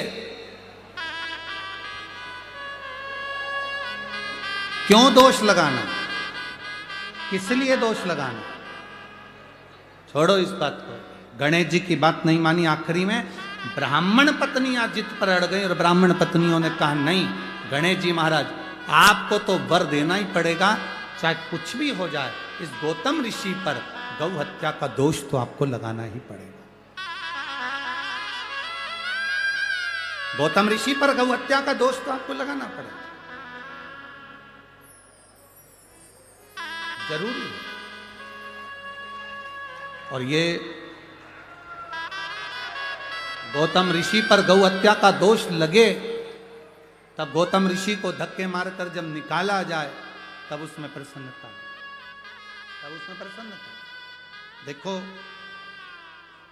देवता जब देते हैं तो पल्ला, जम के बोलो, जम के जरा, देवता जब देते हैं तो पल्ला झाड़ कर देते हैं, और महादेव जब देते हैं तो छप्पर आड़ के देते हैं। उसकी देने की रीति अलग, उसकी देने की रीत अलग। ईर्ष्या रखने वाले कितनी भी ईर्ष्या करें, कपट करने वाले कितना भी कपट करें, पांव खींचने वाले कितना भी पांव खींचें, अपशब्द कहने वाले कितना भी अपशब्द कहें, ताने देने वाले कितना भी ताना दें, गाली देने वाले कितना भी गाली दें, आड़ा टेढ़ा कहने वाले कितना भी आड़ा टेढ़ा कहें, पर जब मेरा महादेव स्वयं त्र्यंबकेश्वर बनकर कृपा करता है तो दुनिया देखती रह जाती। वो कहे, जो बोलने वाला बोले, आड़ा टेढ़ा कहने वाला आड़ा टेढ़ा कहे, अपशब्द कहने वाला अपशब्द कहे, गाली देने वाला गाली दे, पर जब मेरा बाबा कृपा करता है तो सहज नहीं करता।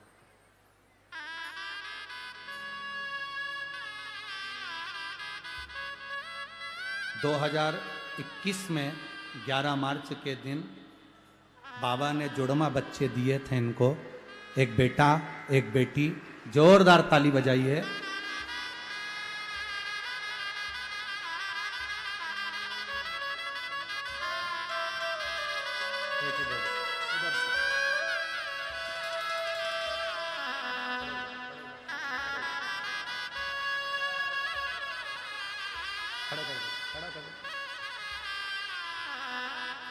ये 19 साल का जो बेटा चले गया था और 50 वर्ष की आयु में जो भगवान ने दिया, एक नहीं बाबा ने छप्पर फाड़ कर दिया। जोरदार ताली बजा।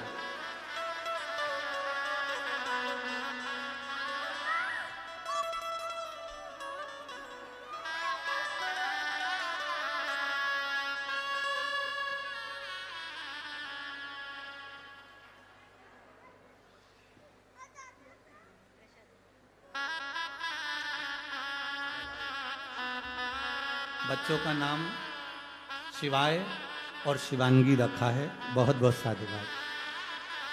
अरे लुटा दिया भंडार काशी वाले ने, कर दिया माला काशी वाले ने, लुटा दिया भंडार काशी वाले ने, कर दिया माला काशी वाले। ये शिव की कृपा से। देवता देते हैं पल्ला झाड़कर, महादेव देता है छप्पर फाड़कर, कम नहीं देते। इस पत्र में एक बात इन माँ ने लिखी है, मैं कभी भरोसा नहीं करती थी किसी महाराज की बात पर। ढेरों से मिली, इसके बाद भी मेरा बेटा 19 साल का चले गया। दुख कितना होता है जवान बेटे जाने का। पर गुरुजी, आपकी शिव पुराण वास्तव में शंकर खुद बोलता है और एक नहीं, एक की जगह दो देता है।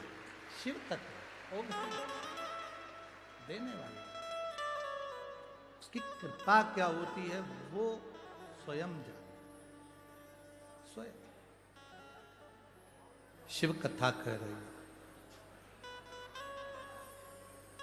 गणेश जी ने समझाया, नहीं मानी, और गणेश जी के समझाने पर भी नहीं मानी।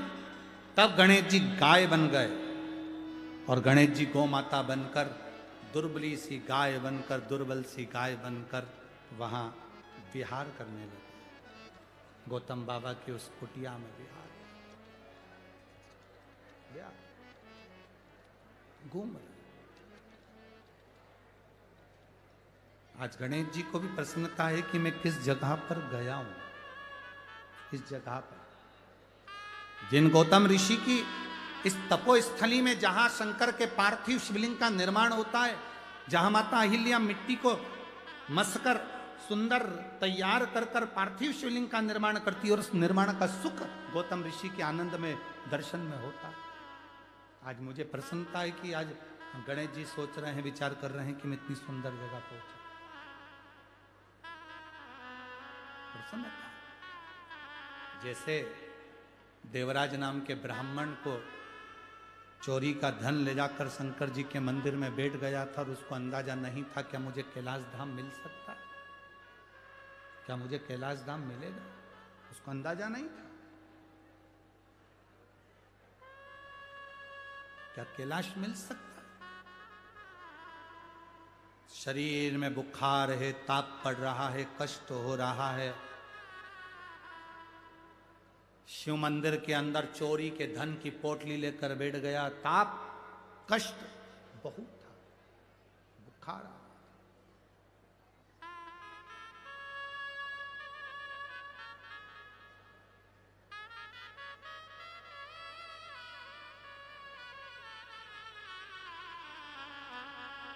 अब इतना शरीर में कष्ट,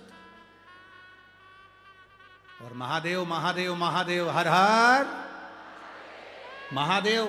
मंदिर के अंदर पंडित जी चिल्ला रहे थे, और देवराज नाम के ब्राह्मण को गुस्सा आ रहा था, क्योंकि उसके शरीर में कष्ट था। जब शरीर में बुखार आता है, ताप बढ़ता है, शरीर में कष्ट बढ़ता है, भोजन छूट जाता है।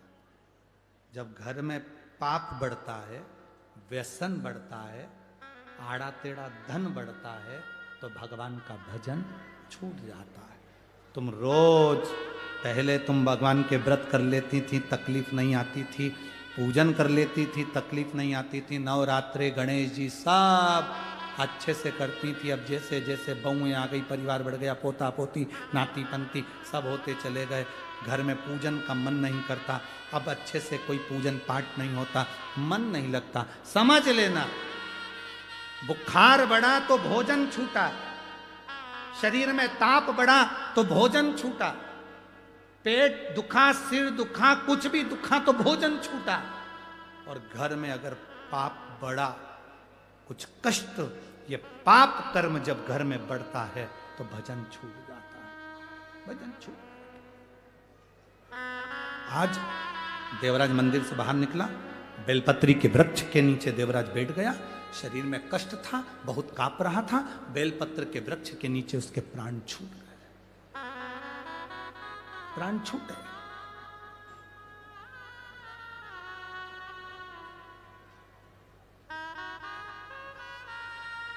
किसी ने पूछा धूलिया में, गुरुजी लक्ष्मी नारायण जी को, ब्रह्मा ब्रह्माणी को, इंद्र इंद्राणी को, कुबेर को, वैभव को, सत्ता को, धन को अगर प्राप्त करना है तो ऐसी कौन सी जगह है जहां बैठकर हम भगवान को, उस लक्ष्मी को, सुख को प्राप्त कर सकते हैं? शिव महापुराण की कथा कहती है सारे तीर्थों में जाकर स्नान नहीं कर सकते, सारे तीर्थों में जाकर दर्शन नहीं कर सकते, 12 ज्योतिर्लिंग में जाकर जल नहीं चढ़ा सकते, तो बेलपत्री के वृक्ष के नीचे बैठकर अगर पंचाक्षर षडाक्षर या श्री शिवाय नमस्तुभ्यम का जाप भी कर लोगे, सारे तीर्थ का फल प्राप्त हो जाता है। एक बेलपत्र का वृक्ष कौटि कौटि पुण्य का भागी, बहुत सुख देने वाला होता है, जिसके नीचे लक्ष्मी भी है, कुबेर भी है, ब्रह्मा भी है, ब्रह्माणी भी है, इंद्र भी है, इंद्राणी भी है, नारायण भी है, शिव भी है, पार्वती भी है, 64 योगनिया, 33 कोटि देवता सब बेलपत्री के वृक्ष के नीचे विराजमान होते हैं। एक बेलपत्र का वृक्ष।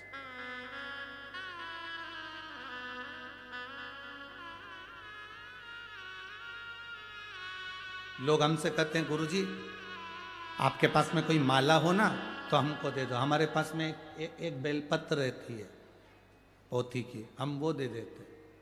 क्यों? पद्म पुराण में लिखा है, गर्ग संहिता में लिखा है, स्कंद पुराण में लिखा है, शिव महापुराण में लिखा है।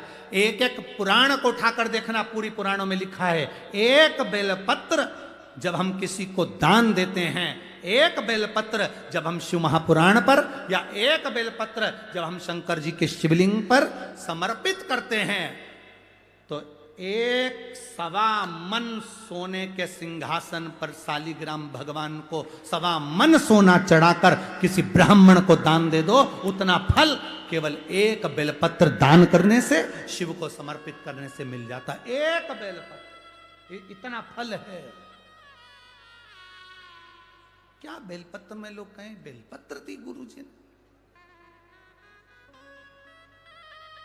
हमारी तो पूंजी, अगर कोई हमसे कहे कि सियोर वाले महाराज की पूंजी क्या है, तो एक रुद्राक्ष और एक बेलपत्र, ये 2 पूंजी है। इससे बढ़कर कोई सुख नहीं है, ये पूंजी है, इसका आनंद है। कष्ट हुआ शरीर में उठाई खाली, दुख हुआ जीवन में एक रुद्राक्ष का जल थोड़ा सा अपने हृदय से लगाया, आनंद पाया। एक बेटे ने लिखा, सर्विस के लिए अप्लाई करने वाला लड़का जिसने यूपीएससी की तैयारी करी 4 साल,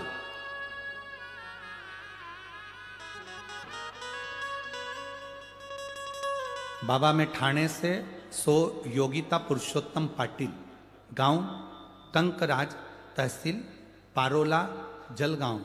मेरा बड़ा बेटा चिरंजीवी सागर पुरुषोत्तम पाटिल 4 साल से यूपीएससी की तैयारी कर रहा था। कहीं बैठी हो तो हाथ हिला सकती हैं, अगर कहीं बैठी हो तो हाथ हिला सकती हैं। ठाणे से योगिता पुरुषोत्तम पाटिल, गांव कंकराज, तहसील पारोला, जलगांव। मेरा बड़ा बेटा चिरंजीवी सागर पुरुषोत्तम पाटिल 4 साल से यूपीएससी के एग्जाम की तैयारी कर रहा था। कहीं बैठी हो तो हाथ हिला सकती हैं। इतनी मेहनत करी गुरुजी, पर कोई फल नहीं मिला। 1 नंबर से कभी 2 नंबर से यूपीएससी में रह जाता था। अब 2022 में UPSC central armed police force का एक एग्जाम उसने भरना चाहा, पर उसने मेरे से कहा मां मुश्किल है कि इसमें मेरा हो। मैंने भी कह दिया, सियोर वाला महाराज कहता है एक बेलपत्र पर शहद लगाकर शिव को चढ़ाने पर अपनी मेहनत पूरी करो और एक बेलपत्र शंकर को समर्पित करो, उसका फल जरूर मिलता है। गुरुदेव, उसको विश्वास नहीं था, क्योंकि बच्चे हैं आजकल के, भरोसा नहीं करते। मेरे बेटे ने फिर वापिस वही क्रम करा। क्रम करा, उसने बेलपत्र भी लगाई, तो भी उसका फर्स्ट लिस्ट जो आना थी उस लिस्ट में 1 नंबर से रह गया। मेरा बेटा टूट गया। उसने कहा, माँ देखा, तुम जबरदस्ती महाराजों के प्रवचन सुनती रहती हो और कहती रहती हो सीहोर वाले ने बताया, सीहोर वाले ने बताया। क्या बताया? मैं रह गया। मेरी माँ ने कहा, तू चिंता ना कर, शिव के मंदिर जाया कर। मैं मंदिर फिर जाने लगा। मन तो उदास था कि 1 नंबर से फिर रह गया, पर बाबा कुबेर भंडारी भंडारी है। 8 अगस्त 2023 को बाबा की ऐसी कृपा हुई कि जो 1 नंबर से रहा था वो 1 नंबर की पहली लिस्ट में तो नहीं आया, पर दूसरी नंबर की लिस्ट में मेरे बेटे का सिलेक्शन हो गया। 14 अगस्त को शिवरात्रि का सुंदर पार्थिव शिवलिंग का निर्माण करा। बाबा की कृपा किसको कहते हैं गुरुदेव? बाबा ने ऐसी कृपा कर दी कि आज मेरा बेटा बीएसएफ का सबसे बड़ा असिस्टेंट कमांडर की पोस्ट पर उसकी ज्वाइनिंग हो गई। मैं बाबा को नमन करते हैं। शिव तत्व है, कहीं बैठी हो तो हाथ हिला सकती हो। शिव तत्व, ओघड़ी, शंभु, इसी को कहते हैं। संत ऋषि। एक विश्वास जागृत करो, एक अंदर से भरोसा जागृत करो। शिव है क्या, उसको पहचानने का प्रयास करो। जिस दिन तुम देव अधिदेव महादेव को पहचान गए, उस दिन तुम्हारी जिंदगी सार्थक हो जाएगी। बिंदु देवराज के प्राण छूटे, कैलाश धाम गया क्योंकि माता ने जल चढ़ाया, तो जल चढ़ाने का फल मिलता है। दुनिया भले हंसे तुम पर कि पानी चढ़ाने से क्या होता है, बेलपत्र चढ़ाने से क्या होता है, शिव महापुराण की कथा सुनने से क्या होता है, पर 5 दिन की शिव महापुराण की कथा पंडाल में बैठकर नासिक की मेरी जीजियां, मेरे जीजा, मेरी बेटी, मेरे बेटा, आप कथा जरूर सुन लोगे। और 5 दिन की कथा सुनने के बाद तारीख लिख कर रखना कि मैंने ये कथा इतनी तारीख को सुनी थी। इंतजार जरूर करना, जो दिल से मांगा है इंतजार करना, मेरा बाबा देख कर जरूर भेजेगा। जल्दी नहीं होगा, थोड़ी देरी हो सकती है। जब 19 साल का बेटा चले गया तो उस बेटे की जगह 50 साल की आयु में भी अगर वो 2 बच्चे दे सकता है तो वो कृपा करने में देरी नहीं कर सकता। समय लग सकता, थोड़ी देरी हो सकती, करे। बिंदु ब्राह्मण प्राण छूटे प्रेत की योनि में चले गया। चंचुला देवी ने शंकर पार्वती से कहकर शिव महापुराण की कथा कर। शिव महापुराण का अगर कोई यजमान होता है तो शिव और पार्वती होते हैं। शिव महापुराण का यजमान बनने का सौभाग्य मिला हो, पोथी पूजन का सौभाग्य मिला हो, आरती का यजमान बनने का सौभाग्य मिला हो, भजन करने का सौभाग्य मिला हो, पोथी पर एक बेलपत्र चढ़ाने का सौभाग्य अगर मिला हो, तो समझ लेना कि बाबा ने कृपा कर कर आपको शंकर और पार्वती का पद प्रदान करा है, जो तुम यजमान बनकर पोथी का पूजन कर रहे हो, आरती कर रहे, स्मरण कर रहे। करोड़ों का धन लगा दो तो भी ये सुख की अनुभूति नहीं हो सकती जो बाबा के श्री चरणों का सुख। चंचुला देवी ने कथा सुनी, तुमरुका जी कथा कर रहे हैं, बाबा भोलेनाथ ईश्वर जी और गोरा जी बनकर शिव पुराण की कथा सुनने के लिए आ रहे हैं। गणागौर बनकर बाबा पधारे। जोरदार ताली बजाइए ईश्वर जी गोरा जी के लिए। सुंदर ईश्वर जी गोरा जी बनकर भगवान देव अधिदेव महादेव पधार रहे हैं। हर हर महा। कल की कथा में मां गोदावरी के प्रागट्य की कथा का स्मरण करेंगे, आगे बढ़ेंगे देव दीपावली का स्मरण करते हुए। लक्ष्मी जी को देव दीपावली के दिन कैसे पूजा जाता है उसका स्मरण कल की कथा में करेंगे। नासिक शहर की यह पवित्र भूमि पंचवटी में जो कथा हो रही है, 4 दिन की कथा और भाव से है, उसको दिल से श्रवण करें। ये 21 तारीख से 25 तारीख तक कथा रहेगी। उसके बाद में 28 तारीख से भिंड के ददरौआ धाम डॉक्टर हनुमान, भिंड के ददरौआ धाम डॉक्टर हनुमान ददरौआ धाम में शिव महापुराण की कथा रहेगी, जो 28 तारीख से 2 दिसंबर तक चलेगी। बड़े प्रेम से भिंड के आसपास के भक्तों को ये सौभाग्य मिल रहा है कि आप कथा का लाभ ले अपने जीवन को सार्थक करें। हर हर